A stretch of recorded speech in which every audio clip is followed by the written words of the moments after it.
మన ప్రభువు రక్షకుడగు యేసుక్రీస్తు వారి పరిశుద్ధమైన నామంలో నా హృదయపూర్వకమైన వందనాలు తెలియపరుస్తున్నాను. దేవుడు మనల్ని అందరినీ కూడా ప్రేమించి ఇలా మళ్ళీ మీతోటి ఇలా పంచుకుంటానికి, ఇలాగా ఈ పత్రిక గురించి మనము ధ్యానిస్తానికి దేవుడు ఇచ్చిన అవకాశాన్ని బట్టి మనము వాక్యాన్ని చదువుకిని ముందుకు వెళ్దాం.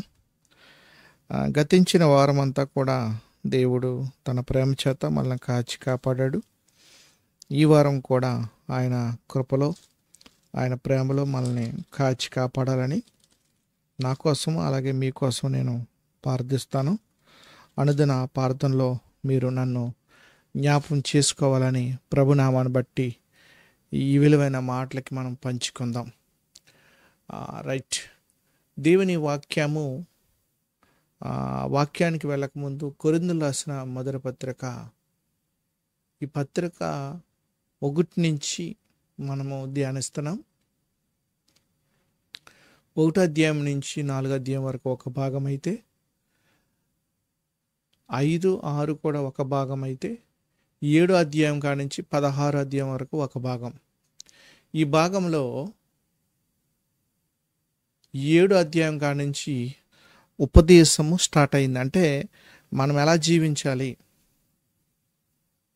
ప్రభులో మనం ఎలా కొనసాగాలి, ఆ దేవుడు మన యందు ఎలా నిలిచి ఉండాలి, ఆ పరిశుద్ధాత్ముడు మన యందు ఎలా వస్తాడు, ఆయన ఎలా మనలో నివసిస్తారు అన్నది కూడా ఇక్కడ మనకి ఈ గ్రంథకర్త మనకి విశేషంగా, అంటే ఆ యొక్క జ్ఞానాన్ని ఆయన తెలుసుకుని ఆయన ప్రభులో కొనసాగుతూ మనం ఎలా ప్రభులో కొనసాగాలన్నది ఒక హెచ్చరిక. ఈ పత్రిక నిజంగా ఈ 10 అధ్యాయానికి వచ్చామంటే ఒక ఇశ్రాయేలు అనే వారు మంచివారు, వాళ్ళని చూసి, ఎందుకంటే మంచివారు అంటున్నానంటే దేవుడు ఎన్నుకున్న ఒక జనాంగం, ఆ జనాంగం నుంచి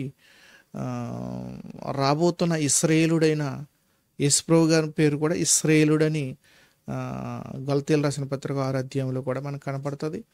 హోషేయ గ్రంథం 11 అధ్యాయంలో కూడా మనకు కనపడుతుంది. కాబట్టి ఇశ్రాయేలుకి సూచనగా ఇశ్రాయేలుడైన యేసుప్రభు గారు రావటం, ఆయన మనల్ని రక్షించటం, ఆ రక్షణ దాన్ని మళ్ళీ మనం పోగొట్టుకోకుండా ఈ పత్రిక ముఖ్యంగా ఈ 10 అధ్యాయము ఒక హెచ్చరికగా మనకు కనపడుతుంది. నేను ముఖ్యంగా ఈ రోజుని ఒక అంశాన్ని నేను మీకు చెప్పేసి నేను ముగించాలని చూస్తున్నాను. ఈ 10 అధ్యాయంలో మీరు 1 నుంచి మీరు ఈ 10 అధ్యాయం మీరు గమనించినట్లయితే 1 నుంచి 4 వరకు, 4 వచనాల వరకు కూడా ఒక హెచ్చరిక మనకి కనపడుతుంది. ఎవరిని చూసి? ఇశ్రాయేలు ప్రజలను చూసి. తర్వాత 5 అధ్యాయము 5వ వచనం కాడి నుంచి 10వ వచనం వరకు కూడా ఇశ్రాయేలు వారిని చూసి, ఇది కూడా ఒక అరణ్యంలో హెచ్చరిక. అంటే వాళ్ళు పడుతున్న శ్రమ, సంఘమైన మనము ఎన్నో శ్రమపడి ఆయన రాజ్యంలోకి మనం ప్రవేశపెట్టాలన్నది కూడా ఇక్కడ మీరు గుర్తుంచుకోవాలి.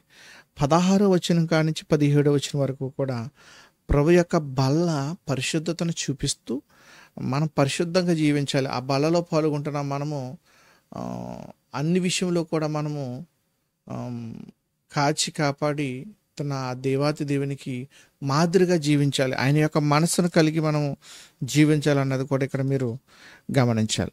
తర్వాత మీరు దేవుని యొక్క వాక్యాన్ని బట్టి మనం ముందుకు వెళ్ళినట్లయితే, ఆయన ప్రేమను బట్టి మనం ముందుకు వెళ్ళినట్లయితే ప్రతి మాట మనం అర్థం చేసుకుంటానికి, తెలుసుకుంటానికి, గమనించడానికి ప్రతి మాట మనకు అర్థమవుతుంది. ఎందుకంటే ఈ మాటలు మనం చదువుతున్న మనము ఎలా చదవాలి, ఆ ప్రభులో మనం ఎలా కొనసాగాలన్నది కూడా ఇక్కడ గుర్తుంచుకోవాలి. అయితే నేను ఇంకో మాట కూడా మీకు ఇక్కడ చెప్పి నేను ముగిస్తాను. 18వ వచనం కాడి నుంచి 22వ వచనం వరకు ఈ విగ్రహములు నిష్ప్రయోజనమైనవి, అవి ఎందుకు పనికిరావు, నిర్జమైన క్రియలు అన్నది కూడా ఇక్కడ మీరు గుర్తుంచుకోవాలి. తర్వాత మీరు 28వ వచనం కాడి నుంచి 33 వరకు కూడా మనము సహోదరులను కాపాడువారుగా ఉండాలి, మన మనస్సాక్షి నిమిత్తంగా మనం జీవించకూడదు. ఎదుటివారి మనస్సాక్షి నిమిత్తం కూడా మనం ఆ ఎదుటి వ్యక్తిని ప్రభువులోకి మనం కొనసాగాలి. ఆ వ్యక్తిని మనం తీసుకుని రావాలి. ఆయన యొక్క అడుగుజాల్లో మనం నడిపించి ప్రయత్నం మనం చేయాలన్నది కూడా మెయిన్ గుర్తుంచుకోవాలి. ఆ అంశం కాడికి నేను ఇప్పుడు వచ్చాను. కాబట్టి ప్రార్థన చేసుకుని ముందుకు వెళ్దాం. ఎన్ని విషయాలు చెప్పాను నేను ఈ 10వ అధ్యాయంలో మొదటి వచనం కానించి 4వ వచనం వరకు ఒక్క విషయాన్ని, అంటే ఇశ్రాయేలు వారిని చూచి ఒక హెచ్చరికని మనకి అపోస్తలుడైన పౌలు గారు తెలియపరుస్తున్నారు. తర్వాత 5వ వచనం కానించి 10వ వచనం వరకు కూడా ఇశ్రాయేలు వారు పడ్డ శ్రమ ఒక హెచ్చరికగా మనకి చూపిస్తున్నారు. 11వ వచనం కానించి 15వ వచనం వరకు కూడా వాళ్ళు అరణ్యములో పడ్డ శ్రమ, క్రైస్తవులమైన సంఘమైన మనము ఇప్పుడు ఎంతో శ్రమపడి ప్రభువులకు మనం కొనసాగాలన్నది కూడా ఇక్కడ ఒక హెచ్చరిక మనకు కనపడుతుంది. తర్వాత 18 నుంచి 16 వచనం కానించి 17 వరకు కూడా ప్రభు యొక్క బల్ల గురించి మనకి ఇక్కడ తెలియబడుతుంది. తర్వాత మీరు చూసుకున్నట్లయితే 18వ వచనం కానించి 22 వరకు కూడా నిష్ప్రయోజనమైనవి విగ్రహములు వ్యర్థం, ఆ విషయాన్ని కూడా మనం ఇక్కడ గుర్తుంచుకోవాలి. 23వ వచనం కానించి 27వ వచనం వరకు కూడా నాకు స్వతంత్రత లేదా, అన్నీ కూడా చేయదగినవి కావు. దేవునిలో పరిశుద్ధతలో మనము ఆయన యొక్క విలువలను బట్టి మనము ముందుకు వెళ్ళాలన్నది ఇక్కడ మనం గమనించాలి. తర్వాత 28వ వచనం కానించి 33వ వచనం వరకు కూడా ఒక అమూల్యమైన విషయాన్ని మనకు అపోస్తలుడైన పౌలు గారు తెలియపరుస్తున్నారు. దాన్ని మనం మాట్లాడుకున్నాం కాబట్టి మొదటి పార్ట్ మాట్లాడేసుకున్నాం. ఇది పార్ట్ 2లో ఇప్పుడు అర్థమైందా ఏంటి అవి అంశం? 29వ వచనం కానించి నేను చదువుతూ 30వ వచనానికి వెళ్తాం. మీకు అర్థమైంది కదా? ఈ పత్రిక మొదటి అధ్యాయం కానించి 4వ అధ్యాయం వరకు కూడా ఒక భాగం, 5, 6 ఒక భాగం, 7 అధ్యాయం కానించి 16 అధ్యాయం వరకు కూడా ఒక భాగం, 3 భాగాలుగా ఉన్న ఈ పత్రికని ఇందులో 10వ అధ్యాయానికి వచ్చి ఉన్నాం. 10వ అధ్యాయంలో ఎన్ని భాగాలు నేను మీకు చూపించాను? 1 నుంచి 4 వరకు ఒక భాగం, 5 నుంచి 10 వరకు రెండో భాగం, 11 నుంచి 15 వరకు మూడో భాగం, 16 నుంచి 17 వరకు 4వ భాగం, 18 నుంచి 22 వరకు కూడా 5వ భాగం, 23 నుంచి 27 వరకు కూడా 6వ భాగం, 28 నుంచి 33 వరకు 7వ భాగం. 7వ భాగంలో పార్ట్ ఏ మాట్లాడేసుకున్నాం, పార్ట్ 1 మాట్లాడేసుకున్నాం. ఇందులో పార్ట్ 2 బాగా మాట్లాడుకుంటున్నాం 7వ భాగంలో. ఓకే రైట్, ముందుకు వెళ్దాం. ఇక్కడ నేను 29వ వచనం చదువుతున్నాను. మనస్సాక్షి నిమిత్తము, నీ సొంత మనస్సాక్షి నిమిత్తం కాదు, ఎదుటివాని మనస్సాక్షి నిమిత్తమే ఇలాగా చెప్పుచున్నాను. ఎందుకనగా వేరొకని మనస్సాక్షిని బట్టి నా స్వతంత్రము విషయములో తీర్పు తీర్చబడనెలా. ఏంటి ఆయనకు స్వతంత్రం? నేను క్రీస్తులో ఉన్నాను, రక్షణ అనే కృప కిందకు వచ్చేసాను, నేను ప్రభు నాయందు నివసిస్తున్నాడు.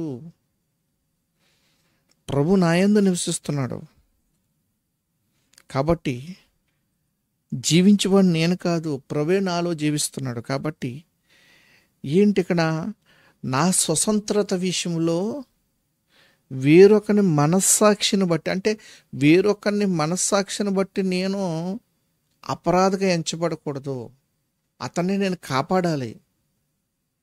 నేను క్రీస్తుని నమ్ముకున్నాను, ఆయన కూడా క్రీస్తుని నమ్ముకుని వస్తున్నాడు నా దగ్గరికి, ప్రభు దగ్గరికి మేము ఇద్దరం వెళ్తున్నప్పుడు అవతల వ్యక్తిని నేను దూషించినట్టు మాట్లాడకూడదు, అవతల వ్యక్తి క్రీస్తులోంచి తొలగిపోయేలాగా నేను ప్రవర్తించకూడదు, అవతల వ్యక్తిని నేను రక్షించుకోవటానికి ఆయన అంటారు అపొస్తలుడు పౌలు, ధర్మశాస్త్రం గలవారికి ధర్మశాస్త్రం లేనివాడునైనాను ధర్మశాస్త్రం ఉన్నట్లు నేను ఉన్నాను, యూదుడైన వానికి యూదుని వలె ఉంటిని. చాలా ఉన్నాయి ఆయన మాటలు. నేను పరిసయ్యుడిని అంటాడు ఆయన. అర్థమవుతుందా మీకు? ఒక సహోదరుని రక్షించుకోవాలంటే ముఖ్యంగా నువ్వేం చేయాలి అంటే, ఇదిగో ఈ అపొస్తలుడైన పౌలు గారిని చూసి, పరిశుద్ధాత్ముడు రాయించిన విధానంగా చూసుకుని మనం కాపాడుకోవాలి. మీకు ముఖ్యంగా మీకు గలతీయులు రాసిన పత్రిక 2వ అధ్యాయాన్ని మీరు చూసుకున్నట్లయితే 19-20 చూడండి. 2వ అధ్యాయం 19. నేనైతే దేవుని విషయమై జీవించు నిమిత్తము ధర్మశాస్త్రం వలన ధర్మశాస్త్రం విషయమై చచ్చిన వాడినైతేని. ఎందుకంటే ధర్మశాస్త్రాన్ని దాన్ని తీసివేసింది ఎవరు? యేసుప్రభు గారు. ఎలా తీసివేశారు? ఆయన బలైపోయాడు, ఆయన కొట్టేశాడు. ఆయన మత్తయి సువార్త 5వ అధ్యాయంలో మీకు కనబడుతుంది ఆ విషయం. నెరవేర్చడానికి వచ్చేసాను.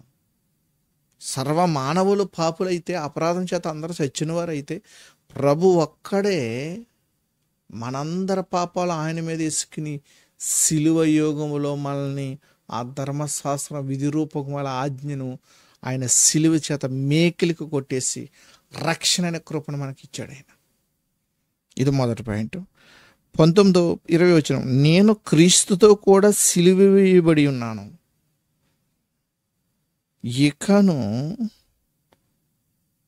ఇకను జీవించువాడు నేను కాను, క్రీస్తే నా యందు జీవించుచున్నాడు.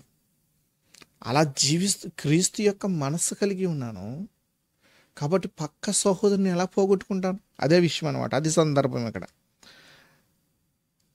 కొరింథీయులకు రాసిన మొదటి పత్రిక 10వ అధ్యాయం 29వ వచనం ఏం విషయం తెలియపరుస్తుందంటే, 29వ వచనం మళ్ళీ చదువుతున్నాను. మనస్సాక్ష్యం నిమిత్తం అనగా నీ సొంత మనస్సాక్షి నిమిత్తం కాదు, ఎదుటి వాని మనస్సాక్షి నిమిత్తం ఇలా చెప్పుచున్నాను.